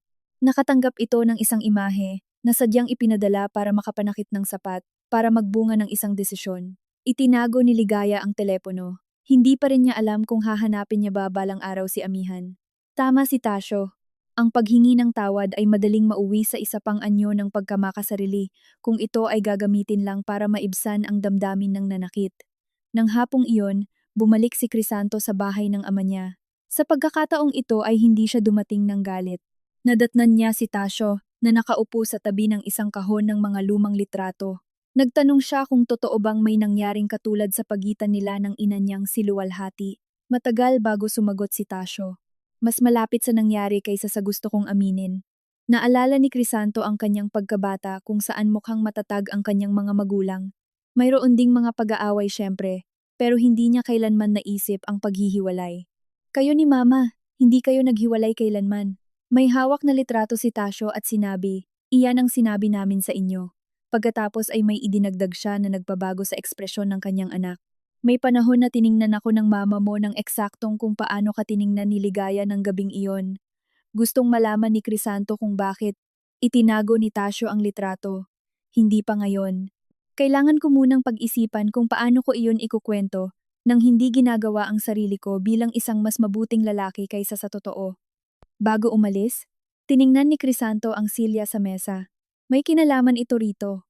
Idinaan ni Tasyo ang kamay sa kinumpuning kahoy. May kinalaman ito sa maraming bagay, sa mama mo, sa akin. at sa kadaliang makumbinsi ng isang lalaki ang sarili niya na ang kanyang sakit ay nagbibigay sa kanya ng permiso na manakit ng iba. Naalala ni Crisanto ang sarili niyang mga pangungusap tungkol kay Ligaya.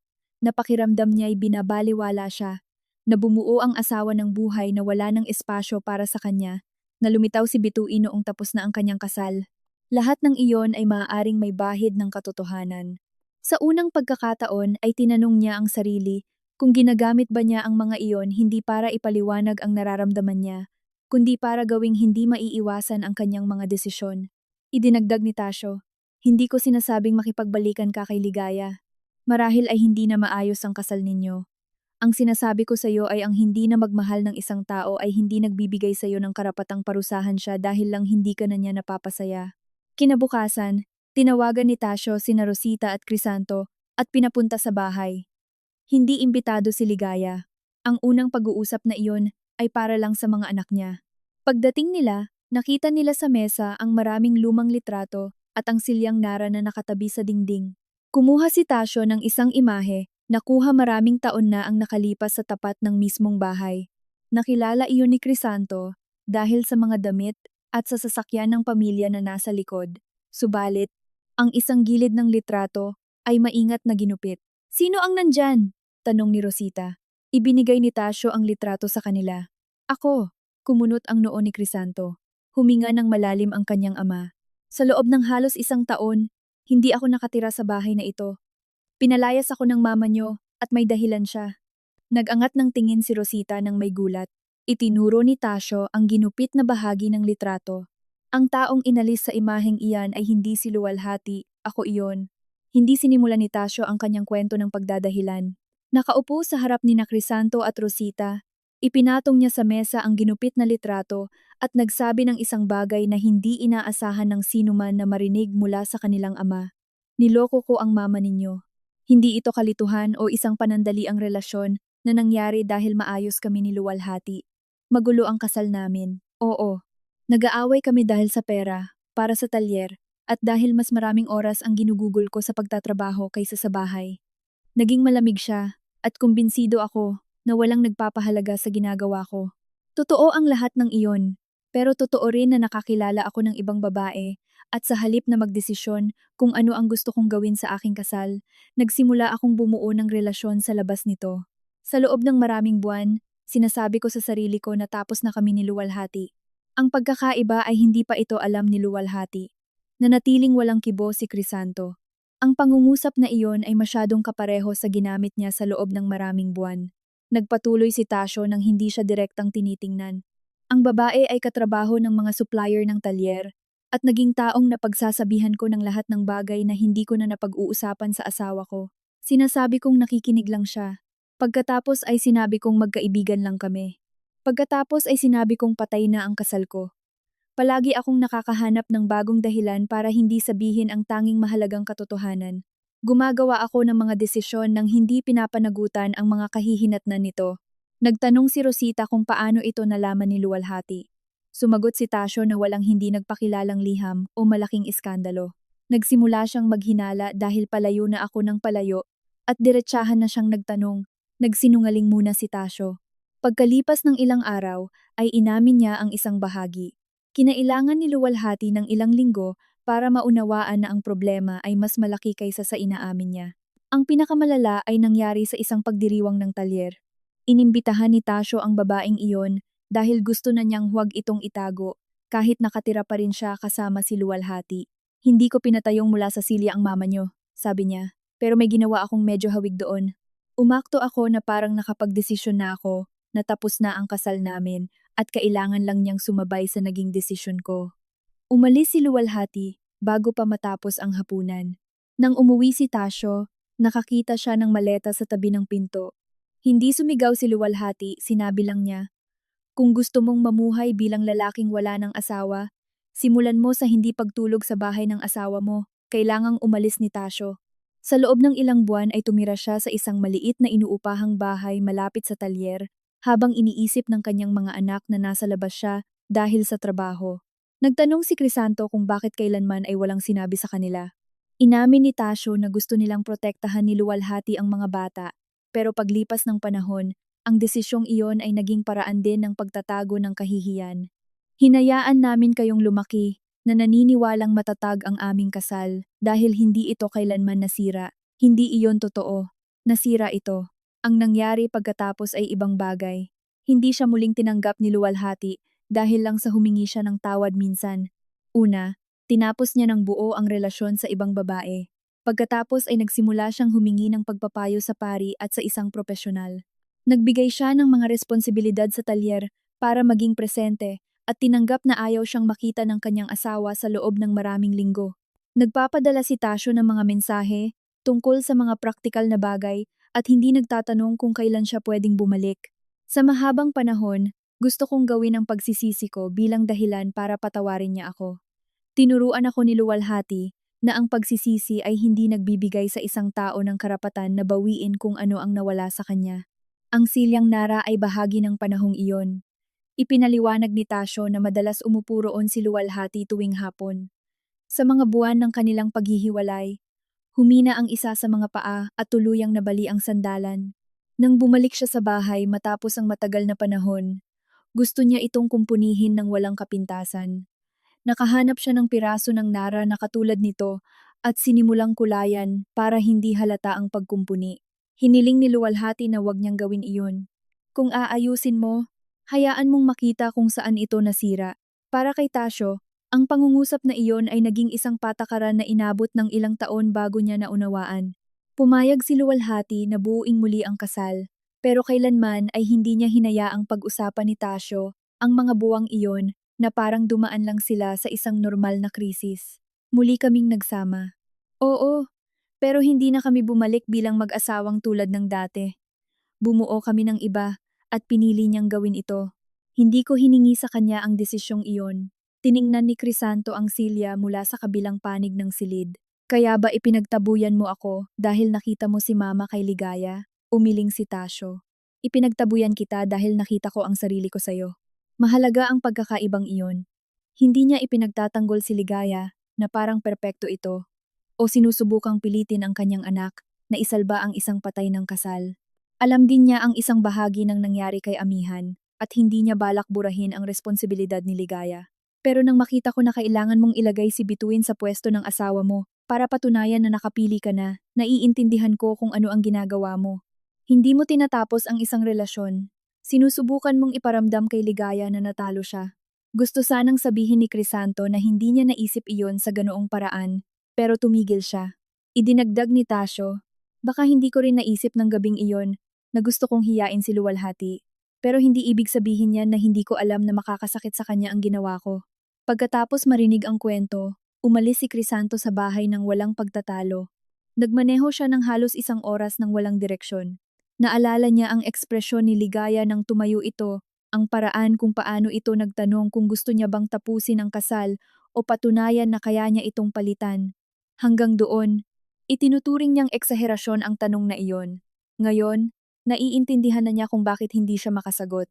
Kung gusto niyang makipaghiwalay, kung nakakaramdam siya ng totoo para kay Bituin, gusto rin niyang makita ni Ligaya ang isang tapos ng desisyon para iwasan ang panibagong mahirap na pag-uusap. Gusto niya na ang ginawa niya ang gumawa ng trabahong wala siyang tapang na gawin at, sa isang mas madilim na bahagi ng isip niya, gusto niya rin itong parusahan sa mga taon ng pakiramdam niya na binabalewala siya dahil sa pinaramdam nito sa kanya na maliit siya noon. Iyon ang pinakamahirap niyang aminin. Pinaghalo niya ang pagnanais na umalis sa pangangailangang masaktan si Ligaya. Nakarating din si Bituin sa kaparehong konklusyon mula sa ibang paraan. Nang tuluyang ikwento ni Crisanto sa kanya ang ibinunyag ni Tasyo, tahimik siyang nakinig. Pagkatapos ay nagtanong, napapansin mo ba na 2 beses mo nang ginawa ang iisang transisyon? Gusto sanang umapela ni Crisanto, pero nagpatuloy si Bituin. Una niyang pinanatili si Amihan, habang bumubuo ng isang bagay kasama si Ligaya. Ngayon pinanatili niya si Ligaya habang bumubuo ng isang bagay kasama si Bituin. At sa parehong kwento sinasabi mong tapos na ang nakaraang relasyon. Baka emosyonal na tapos na, pero kailangan mo ng ibang relasyon bago ka maglakas loob na isara ang nauna. Nagtanong si Crisanto kung balak ba siyang iwan ni Bituin dahil sa nangyari maraming taon na ang nakalilipas. Sumagot si Bituin na hindi niya ito iniiwan dahil sa kung ano ang nangyayari ngayon. Alam kong may asawa ka. Responsibilidad ko ang bahaging iyon, pero tinanggap ko rin ang bersyon mo dahil pabor sa akin na maniwala na hindi talaga ako kasali sa isang pagtataksil. Ayaw ni Bituin na ipresenta ang sarili bilang biktima. Inamin niya na nagpumilit siyang makilala sa publiko at sa loob ng ilang buwan ay inisip niya si Ligaya bilang isang hadlang na dapat mawala, pero may binago ang hapunan.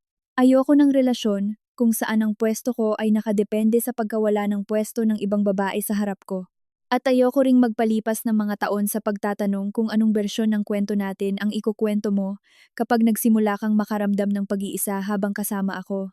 Humingi ng oras si Crisanto sa pag-aakalang maaayos pa nila iyon. Tumanggi si Bituin. Iyan ang isa pang problema. Palagi kang humihingi ng oras kapag alam mo na ang totoo na ayaw mong sabihin. Sa pagkakataong ito ako ang magsasabi. Ayaw ko nang magpatuloy. Umalis siyang hindi nagmumura at hindi nangangako ng pagkakaibigan. Naiwang mag-isa si Crisanto sa unang pagkakataon nang walang bagong relasyon na magagamit niya bilang tulay para makaalis sa nauna. Nalaman ni Ligaya ang tungkol sa paghihiwalay ilang araw pagkalipas nito, pero hindi binago ng balitang iyon ang desisyon niya. Nasimulan na niya ang pag-asikaso sa papeles para sa annulment at nang umagang iyon ay may bago siyang pulong sa kanyang abogado. Nang pakiusapan siya ni Crisanto na magkita sila, pumayag siya sa isang kapehan malapit sa kanyang trabaho. Hindi si Bituin ang unang binanggit ni Crisanto. Ikinuwento niya kung ano ang ibinunyag ni Tasyo. Nakinig ng mabuti si Ligaya at sa wakas ay naunawaan ang naging reaksyon ng lalaki sa Silya. Hindi ka pinarurusahan ng tatay mo dahil hindi mo na ako mahal, sabi ni Ligaya. Hindi, huminga ng malalim si Crisanto. Pinipilit niya akong tingnan kung paano ko iyon napagdesisyunang gawin. Pagkatapos ay umamin siya sa isang bagay na ilang araw nang kailangang marinig ni Ligaya ng walang palusot. Puwede sana akong humingi ng hiwalayan. Puwede sana akong magsabi sa harap ng lahat na kasama ko na si Bituin. Pero pinili kong patayuin ka dahil gusto kong iparamdam na wala ka ng kapangyarihan sa akin. Hindi agad sumagot si Ligaya. Nagpatuloy si Crisanto. Sa loob ng maraming taon, ay pakiramdam niya na masyadong marami ang idinidikta ni Ligaya sa pamamagitan ng pananahimik na pumuputol ng usapan at nagpapatuloy na parang hindi mahalaga ang mga pangangailangan ng asawa. Totoo ang mga sugat na iyon, pero ginamit ko iyon para pangatwiranan ng isang bagay na hindi dapat gawing dahilan. Gusto kong maramdaman mong pinalitan ka ng gabing iyon. Patawad. Pinagpasalamat ni Ligaya ang katapatan nito, kahit hindi niya sinubukang aluin ang asawa. Pagkatapos ay idinagdag niya ang sarili niyang katotohanan. Gumawa rin ako ng bagay na katulad kay Amihan. Sa loob ng maraming taon, mas gusto kong sabihin na tapos na ang relasyon ninyo. Hindi pa iyon tapos para sa kanya. Ipinadala ko ang litratong iyon dahil gusto kitang pilitin na pumili. Hindi iyon katapangan o pagiging romantiko. Kalupitan iyon. Iniangat ni Crisanto ang kanyang mga mata. Iyon ang unang pagkakataon na pinag-usapan nilang dalawa, ang simula ng hindi ito ginagawang kwento ng pag-ibig na nakatadhanang mangyari. Ang ginawa ko kay Amihan ay hindi nagbibigay ng permiso sa iyo na gawin ito sa akin, patuloy ni Ligaya, pero ayaw ko ring lumabas sa ating kasal na nagpapanggap na ako lagi ang tama. Tumango si Crisanto. Sa ilang sandali ay nagbahagi sila ng isang bagay na hindi nila nagawa sa loob ng maraming taon, isang usapan kung saan walang kailangang manalo. Nagtanong siya kung may posibilidad pa ba na ayusin ang sa kanila. Marahang umiling si Ligaya. Ayoko. Hindi dahil sa tingin ko ay hindi ka na magbabago. Tingin ko kaya mo. Pero ayoko nang buuin ang relasyong ito. Gusto kong malaman kung sino ako kapag hindi ko sinusubukang ayusin ito. Tinanggap ni Crisanto ang sagot ng hindi nakikipagtalo. Marahil iyon ang unang konkretong hakbang ng pagbabago niya, ang hindi subukang gawing pressure ang kanyang pagsisisi para makakuha ng ikalawang pagkakataon. Bago umalis, tinanong ni Crisanto ang isang bagay na ilang araw na niyang kinatatakutan. Kung gayon, kahit magbago ako, naintindihan ko ang lahat ng napakahuli na. Kinuha ni Ligaya ang kanyang pitaka at tiningnan siya ng walang tigas.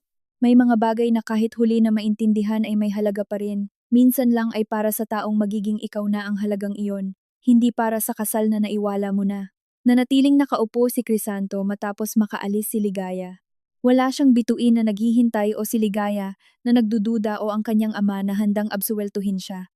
Sa unang pagkakataon, ang pagbabago ay hindi nagbibigay ng garantiya na mababawi niya ang anuman. Kaya nga siya pwedeng magsimulang gumawa ng totoong pagbabago.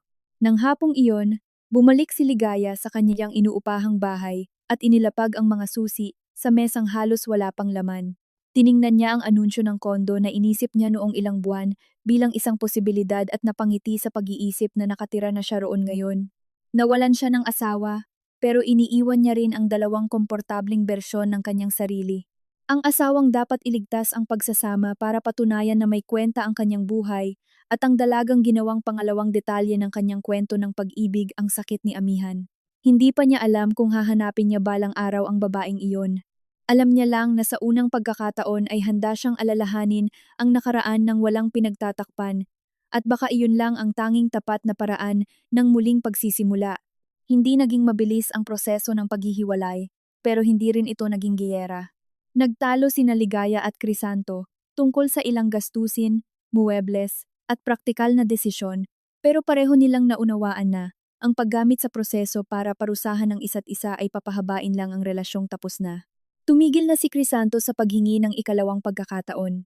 Sa huling pulong kasama ang abogado, pinirmahan niya ang mga kailangan at tinanong na lang kung sang-ayon si Ligaya sa kasunduan. Sumagot si Ligaya ng oo. Ilang taon na ang nakararaan, ituturing sana ni Crisanto ang katahimikang iyon bilang pagiging malamig. Ngayon ay nakikita niya ito sa ibang paraan. Hindi sinusubukang saktan siya ni Ligaya, ni hindi rin pinapatunayan na mas maganda ang buhay nito kung wala siya. Simpleng nakapagdesisyon na si Ligaya. Nang lumabas sila sa opisina, sinabi ni Crisanto, "Patawad kung matagal, bago ko naintindihan na ang pagtanggap sa desisyon mo ay bahagi rin ng paghingi ng tawad." Tumango si Ligaya. Hindi na kailangan ng marami pang salita ng araw na iyon. Nagsimula magpa-therapy o maghanap ng profesional na pagpapayo si Crisanto sa sariling pagkukusa. Noong una, pinag-uusapan niya sina Ligaya, Bituin, at ang pakiramdam na nawalan ng dalawang relasyon ng halos sabay.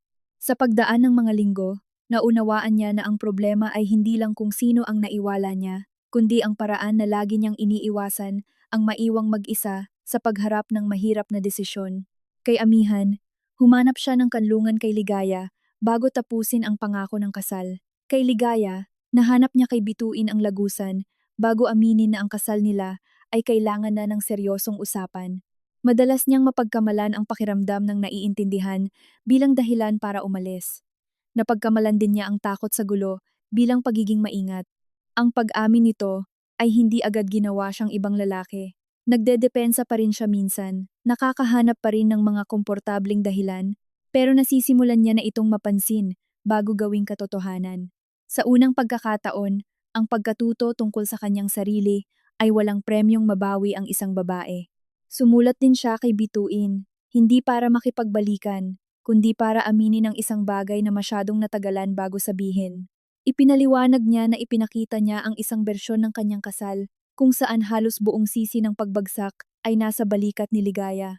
Itinago niya ang kanyang mga pag-iwas at tinawag na hiwalay ang bagay na wala pa siyang lakas ng loob na isara. Sumagot si Bituin pagkatapos ng ilang araw. Nagpasalamat sa paghingi ng tawad at inamin rin ang bahagi niya. Alam niyang may asawa na si Crisanto at mas ginustong paniwalaan na ang kasal nila ay sa papel na lang dahil ang bersyong iyon ay pumapayag na magpatuloy siya. Wala nang nag-alok ng pagkakaibigan, hindi na kailangan. Para sa kanilang dalawa, ang tapat na pagtapos ay nangangahulugan mismo na hindi na maghanap ng bagong paraan para manatiling konektado para lang pagaanin ang pakiramdam ng pamamaalam. Nagsimula si Ligaya na bumuo ng ibang kinagawian, nanatili sa trabaho, pero tumigil sa automatikong pagtanggap ng bawat karagdagang responsibilidad. Bumalik siya sa paglangoy tuwing umaga. Kapag umaayon ang panahon, nag-iimbita siya ng mga lumang kaibigan para maghapunan at ginawang lugar ang maliit na balkonahe ng kanyang kondo kung saan maaari siyang umupo nang walang ginagawang kapaki-pakinabang. Iyon ay mas mahirap kaysa sa inasahan niya. Sanay siyang sukatin ang mga araw sa dami ng gawain na natapos niya. Isang hapon ay nagulat siya nang mapansin niya ang orasan na halos isang oras na siyang nagbabasa nang wala pang sinasagot na ni isang email. Napangiti siya nang mapagtantong wala namang hihingi sa kanya ng paliwanag. Hindi niya kailangan ng dramatikong pagbabago, bagong kasintahan, o pag-ikot sa buong mundo. Ang bago niyang buhay ay nagsimula sa mga bagay na mas simpleng walang halong pelikula. Matulog ng mas maayos, bumili ng pagkain para sa isang tao lang nang hindi nakakaramdam ng lungkot, at tuklasin na ang katahimikan ay pahinga sa halip na distansya. Ang nakaraan kay Amihan ay patuloy na sumasama sa kanya. Sa loob ng ilang buwan, nagdududa si Ligaya kung dapat ba siyang makipag-ugnayan rito. Sa huli, nagsulat siya ng liham na hindi niya agad ipinadala. Hindi niya pinilit na bigyang katwiran na may problema na sina Crisanto at Amihan noon pa man, ni hindi ginamit ang pagiging bata bilang dahilan. Sinulat niya na alam niyang mayroon pang pangako ng kasal na umiiral, at ginamit niya ang litrato para pilitin si Crisanto sa isang desisyon na hindi nito magawa-gawa. Inamin niya na sa paggawa nito, ginawa niyang kasangkapan ang sakit ni Amihan. Pagkatapos, itinago niya ang liham ng ilang linggo. Nang magdesisyon na siyang ipadala ito, nagdagdag siya ng isang linya. Hindi ako umaasa ng sagot o kapatawaran. Gusto ko lang itigil ang pagkukwento sa pangyayaring ito sa paraan na nagpoprotekta sa akin at bumubura sa iyo. Wala siyang natanggap na sagot. Tinanggap ni Ligaya ang katahimikang iyon.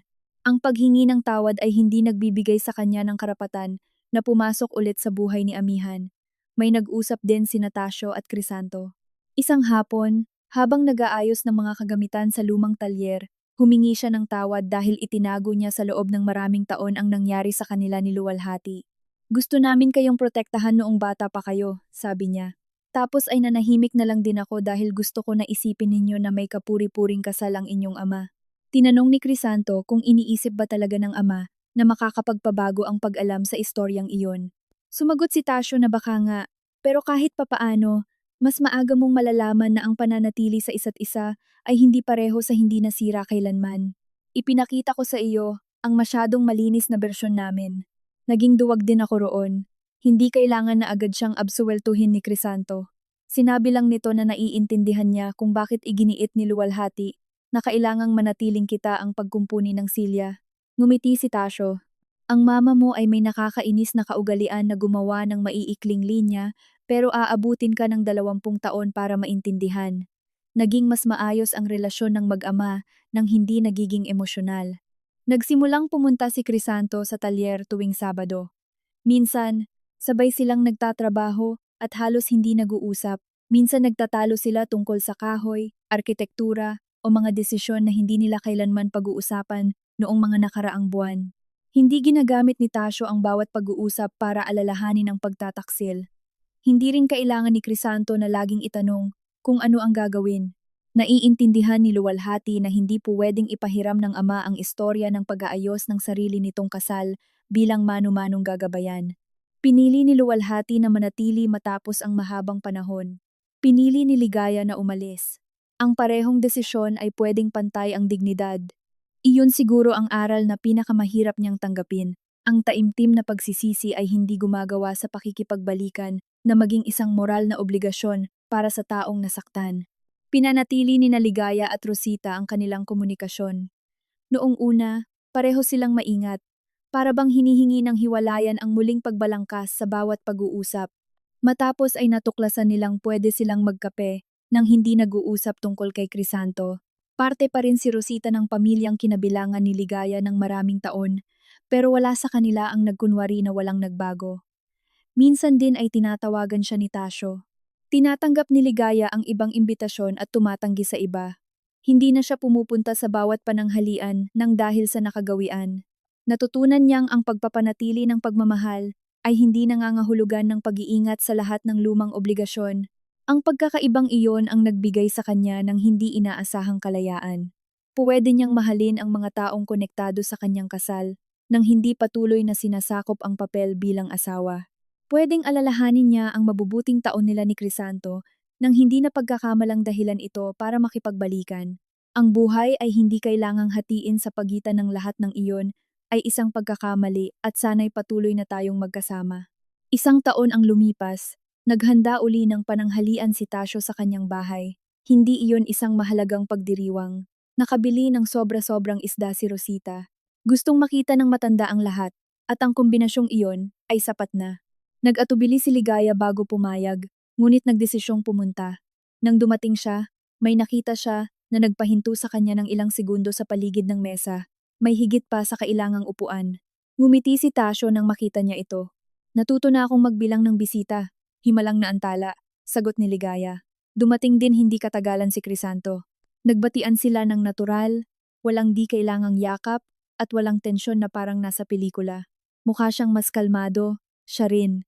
Hindi nila pinag-usapan ang hiwalayan, pinag-usapan nila ang trabaho, tungkol sa isang walang katuturang pagpapagawa na sinusubukang isalba ni Crisanto, at ang huling paglangoy ni Ligaya sa pool na masyadong malamig.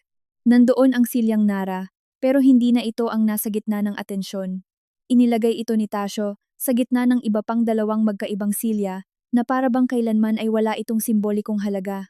Naupo roon ang isa sa mga kaibigan ng matanda nang walang alam tungkol sa kasaysayan nito. Pinagmasdan iyon ni Ligaya at ngumiti. Ilang buwan na din niyang inuugnay ang pirasong iyon sa gabi kung saan pinilit siyang patayuin ni Crisanto para umupo sa pwesto niya ang ibang babae. Tapos nalaman niya na nilalaman din pala noon ang kwento ni Naluwalhati at Tasyo, isang pagkasira na inayos ng hindi binubura ang lamat. Ngayon ay nagsisimula na iyon magkaroon ng ibang kahulugan. Walang silyang makakapaniguro ng pananatili ng isang tao. Walang upuan sa tabi ng isang lalaki na makakapagpatunay ng halaga ng isang babae.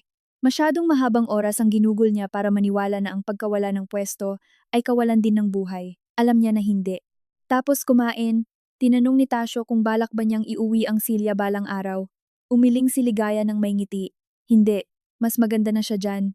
Akala ko gusto mo yan, gusto ko, pero hindi ko naman kailangang angkinin ang lahat ng bagay na may naituro sa akin. Tinanggap ni Tasyo ang sagot. Mula sa kabilang banda ng mesa, narinig iyon ni Crisanto at naintindihan niya na nag-uusap din sila tungkol sa kanila. Hindi niya naramdaman ang pagnanais na lumapit o gawing dahilan ang pangungusap na iyon para humiling. Ang pagkawala ng ganoong reaksyon ay maaaring tila pagwawalang bahala 1 taon na ang nakararaan. Ngayon, ito ay isang anyo ng paggalang. Maaaring magsabi ng isang bagay na masakit sa kanya si Ligaya at kaya niyang tiisin ang sakit na iyon nang hindi hinihingi sa asawang ayusin iyon. Nang magpaalam na sila, hinatid ni Crisanto si Ligaya sa may pinto. Masaya ako at dumating ka. Ako rin. Nag-atubili muna siya bago magdagdag, mas maayos na ako. Hindi ko to sinasabi para bigyang kahulugan para sa ating dalawa. Ngumiti si Ligaya. Kaya nga ako nasisiyahang marinig iyan. Sumagot si Crisanto na umaasa rin siyang maayos siya. Maayos ako. Hindi man araw-araw, pero maayos ako. Walang nakatagong pangako, ni hindi nakabukas na pinto para sa isang romantikong pagbabalik. 2 taong nagkasama sa isang mahalagang dekada, na sa wakas ay makakapag-usap na ng hindi ginagamit ang nakaraan para ipilit ang pagpapatuloy. Lumabas si Ligaya sa balkonahe bago umalis. Mula roon makikita niya ang mesa mula sa bintana. Nililigpit ni Tasyo ang mga plato habang nagtatalo sila ni Rosita dahil nagpupumilit itong bumuhat ng marami. Tinutupi ni Crisanto ang mantel. Ang kinumpuning silya ay tila nakatago ng kalahati, kasama ng ibang mga muebles. Naalala ni Ligaya ang unang gabi ng pagkakatayo. Iyon ang naging pinakamalinaw na larawan para sa kanya ng pagkakapalit. Ngayon ay naiintindihan na niya na hindi niya kailanmang ninais na mabawi ang upuang iyon. Kailangan niyang mabawi ang kalayaan na makapagdesisyon kung saan niya gustong pumwesto. Nakagawa siya ng mga pagkakamali. Naging malupit siya kay amihan. Umiwas siya sa mga usapan sa loob ng kanyang kasal at madalas niyang mapagkamalan ang pagiging makasarili bilang kalakasan. Nagkamali rin si Crisanto at hindi nabubura ang mga nangyari dahil lang sa pagsisisi niya. Wala sa kanila ang kinakailangang maging halimaw upang makapagpatuloy ang isa. Marahil ang pagiging nasa hustong gulang ay ito talaga. Ang pagtingin sa kabuuan ng isang istorya kasama ang kahiyahiyang mga bahagi at totoong sandali nito, at patuloy pa rin ang pagpili sa susunod na hakbang ng walang binabago sa anuman sa mga nauna. Bumalik si Ligaya sa kanyang kondo ng hapong iyon, nilapag ang mga susi sa mesa at binuksan ang pinto patungo sa balkonahe. Pumasok ang hanging amihan mula sa labas, patungo sa kanyang silid. Walang naghihintay sa kanya, at sa unang pagkakataon ang ideyang iyon ay wala ng halong lungkot. Napangiti siya sa pag-iisip sa lahat ng bagay na hindi pa niya alam tungkol sa mga darating na taon. Hindi na niya kailangan pang may pumili sa kanya para lang magsimula ang mga taong iyon. Minsan, ang ikalawang pagkakataon ay hindi tungkol sa pagbawi ng isang kasal. Ito ay ang pag-alis at pagtigil na ulitin pa ang pagiging tao na naroon dati. At kung pinag-isip ka ng kuwentong ito, Sabihin mo sa akin kung mula sa ang lungsod mo ito pinakikinggan at kung ikaw ba ay gagawa rin ng parehong desisyon na ginawa ni Ligaya.